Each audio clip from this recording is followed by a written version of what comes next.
Justin, what's up, man? Hey, what's shaking? Good to How see you you. doing? Always fun. I gotta get you out to my coast. I'm always coming to your coast. I know. I gotta come visit you at some point, man. So we are here, grand opening Yes, of the Bandai Namco American Dream store. Tell us about it. Yeah, so this is our first store in North America that's a Bandai store. Very excited about that. American Dream is this beautiful location with all sorts of fun retail shops and experiential things. We were talking about skiing earlier, for crying out loud, water park, Are we going to go skiing after this? Is that the plan? I wish. I would just fall right, pizza and fries all the way down the whole mountain. But very excited about it. It's a beautiful location. It's a beautiful store. We have all of our brands represented here. You can see I have SH Figure Arts behind me from Tamashii Nations. Then we have like our lifestyle, our Band Presto and Ichiban show, the toy department, Mega House, and Bandai Hobby. We have a little bit of everything here, and we're very excited about it. Very cool. How did this come together? What was the planning process for the store? You know, that's a really good question. There is a Bandai Namco store in Japan. It's really great. There's a Crossroads store. It's in Yokohama. It's beautiful. And we just kind of thought that the folks here in North America should have a Bandai store as well. Yeah. And we have the Gashapon and Nanoblock store just like, I don't know, a stone throw away from here. And American Dream's a wonderful partner, and it's a great location. They get a lot of foot traffic here, and it just made sense. Well, that was something I want to ask you about. The foot traffic with Times Square, the big reason why you opened the Tamashii store. Yeah, That's kind of the same concept with this.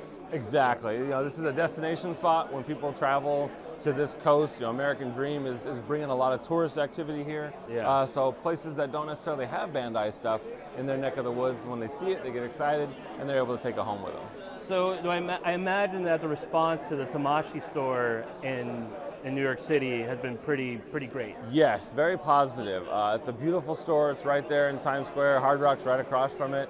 Great location. The Swatch store is also right there. I bought a Swatch watch at that Swatch store. But yeah, no, that's a wonderful location. It's a beautiful store. We're going to be there later today because Pac-Man's going to be there. Very excited about that. That's really cool.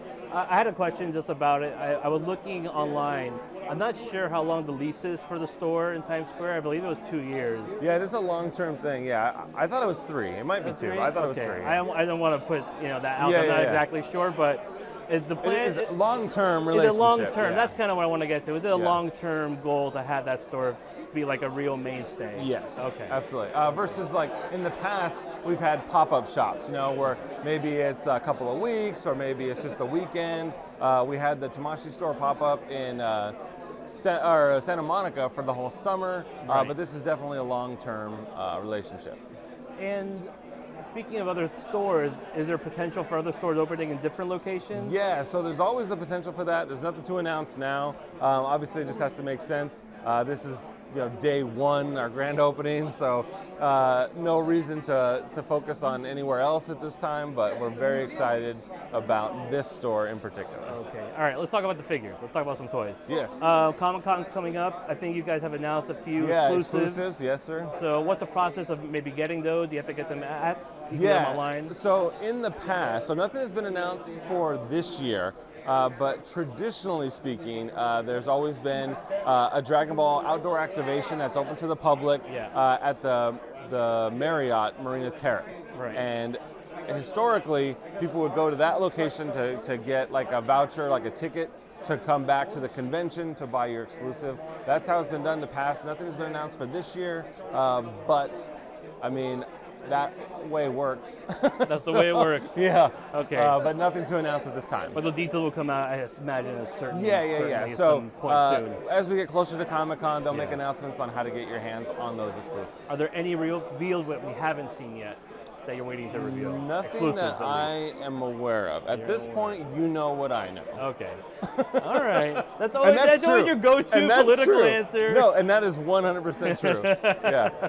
I believe you. You're an honest man. It is not uncommon for me to get a text from somebody saying like, "Oh my God, I'm so excited about this figure," and I'm like, "You know, I didn't even know that was going." So there have even been times where you know before I know. Yeah. Potential for maybe new IP being announced this year, or so the what is it? Kaiju number 8. Yes. On display right there. Yeah. So that was a new IP for us this year. Very excited about that. That was revealed at the Tamashii Nations event in Tokyo in November, and here it is. I mean, I have to say, a lot of people do love that figure. They love the property. That's beautiful. Yeah, and then you have some other ones you announced too from Kaiju number 8. They're coming out this year as well. Yeah, I believe those are scheduled for this year. Yeah. Which is great when it's a new show. You're able to get in from the ground up. The manga's been around, right? But not everybody reads those. Some people need to watch stuff and not read stuff. I try to watch it. There's a lot to catch up on. It's hard to keep up. And the Sandland stuff, that was revealed last year, but it is out now. So that technically counts as a new IP. There's more Sandlot stuff coming out too? Yeah, so there's the Beelzebub, and then there's like the little general guy, and then of course the tank. That's great. I played the video game a little bit too. Oh, yeah. That was pretty fun. So with, you had Pain from Naruto that was just announced recently. Is there, I guess, ideas to complete all 6 paths of the Naruto line, those figures? Yeah, so, I mean, I can't talk about anything that hasn't been announced yet, but I mean, there's always possibilities. People love Naruto. It's one of those evergreen properties, right? Yeah. And, there was like we might have even talked about this last year. There was a really big movement for people like Naruto fans to bring back the SHF line. And, while we couldn't say that, hey, it was coming back, it was really neat to see the passion of the fans come through and be like, oh my God, we have to have these figures. Yeah. So I think it was in the spring of 2022 when the line came back. And so it does have a bright future. Everyone loves Naruto. So I think people I can't speak about it. You always ask me this stuff. I like your interviews because I never have to say anything. It's my obligation to ask, and your obligation to say I can't speak on it. Yeah. You know as much as I know. Yeah, I know the routine. I know the dance.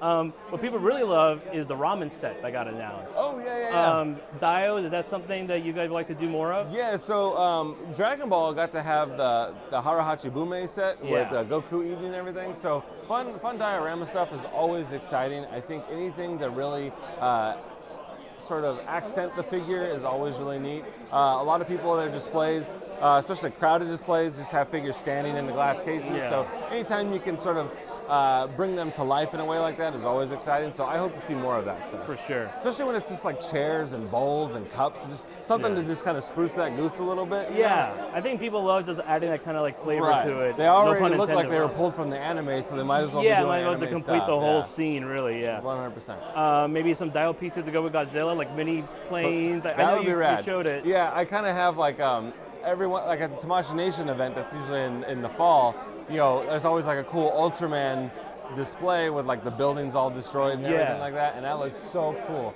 And as an 80s kid, I had a lot of play sets, and I would love to have like an Ultraman or Godzilla play set with like collapsible buildings and stuff like that, or pieces that could come off, maybe they had claw marks on them or something. Just something neat like that. I would love to see. Is that something that like maybe could potentially happen? I scream at the mountaintops for stuff like that, but I mean, I think at the end of the day, something like that.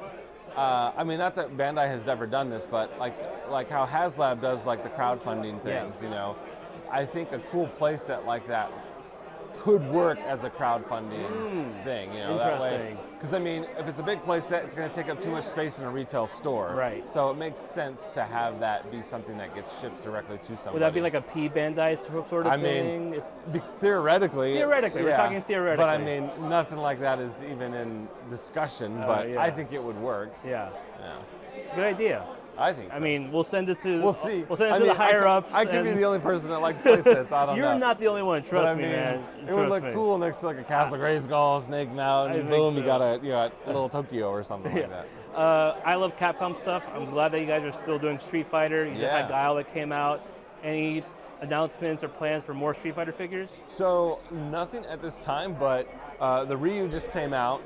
In fact, on my way to the American Dream last year, when we came to check out the Gashapon store, that figure was announced, and it was kind of cool. Like it's almost like a bookend for me right now. When I was in the car on the way here, when that figure was announced, and then now we have it here on the shelf. But it is an awesome line.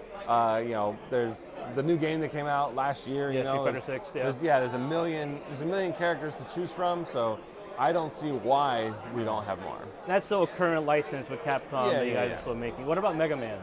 So Mega Man, there is another company that's doing Mega Man figures. Right. Who is it? 3-0 right now. Okay. So that could be a problem, but Okay. there's nothing to announce. I know like some of our brands have done Mega Man stuff in the past. Yeah. But there's nothing to announce at this point. What about, I love Mega Man. what about other Capcom properties like Sure. Dark So Stalker? Monster Hunter. Monster Hunter. You know, we have the Tigrex that just came out, and we have it on display right here, which is great. That thing is badass. So that's, Sorry, I think that's the 5th figure. So it was Nargacuga, then it was Rathalos, then it was Zinogre, then it was Mitsusune, and then Tigrex. So that's the 5th one, which is pretty great. And I'm a sucker for Capcom games. Yeah, me too. I haven't seen the new trailer yet. During the State of Play, there was the new Monster Hunter reveal. And Have you been playing that one, Monster Hunter? Is that your go-to? So I'm terrible at Monster Hunter, but Monster Hunter Rise that came out on Switch a couple years ago during the pandemic, that was the first one I was able to like roll credits with, and I was pretty pumped about that. And if they made it accessible enough for someone like me that's terrible to beat it, then I felt pretty good about it. I feel like you should give yourself some grace. Yeah, and the thing is, like the control scheme is all like, I love playing Dark Souls. I play that like religiously. But when you're on a mount in Monster Hunter, the move that I would normally attack with on Dark Souls dismounts you in Monster Hunter. So I'm constantly just jumping off my mount. I'm like, oh my god, I'm terrible at this game. Good segue. Dark Souls, Elden Ring. I freaking love Elden Ring. So we have Elden Ring figures. We have like the Figure Arts Mini, and then we have the Festering Fingerprint Vike SHF. Yes. And I would love to see more. Okay. I would like it. Personally, I would like to see a monster arts of the bosses. I think that would be 100%. really cool. But nothing to announce at this moment. But I am, again, screaming at the mountaintop. Yeah, and Dark Souls is like my ultimate jam. So if I could get some monster arts of Dark Souls, forget about it. This is basically a video, like a plea video to people to hear this and be like, this is other stuff we want. Holding today's newspaper like a proof of life. Like this is me today asking for Dark Souls figures. I got a little section over here of Marvel and Star Wars. You guys announced all the prequel stuff. You had the Jar Jar Binks that got announced. And those are only available in Japan. We don't get them here in the States, which is unfortunate. Are there any other? But that Jar Jar looked pretty great. It looked great, and you also had a New Hope figures, some reissues of those. Are there more maybe coming down the way? Maybe, but because we don't get them here in our market, I don't have anything to say on that. But they are cool. When I was in Japan, I picked up a Luke, a Mandalorian Season 2 Luke Skywalker. Yeah, that thing was great. That's sort of my, Return of the Jedi Luke is like my all-time favorite, right? When he turned on the green lightsaber, I remember being a kid being like, oh my God, they can be green too, it's amazing. So that's like my favorite. I mean, cool. Empire Strikes Back is my favorite Star Wars movie, but low-key, Return of the Jedi will always be. I was born in '80, so I missed that one. Okay. I got to see it when it came out like in '97 or '98, the special editions. Yeah. Which was cool. I actually got my first car accident the day I went to go see Empire Strikes Back. I wasn't driving, but I was involved. Oh, yeah. I was fine.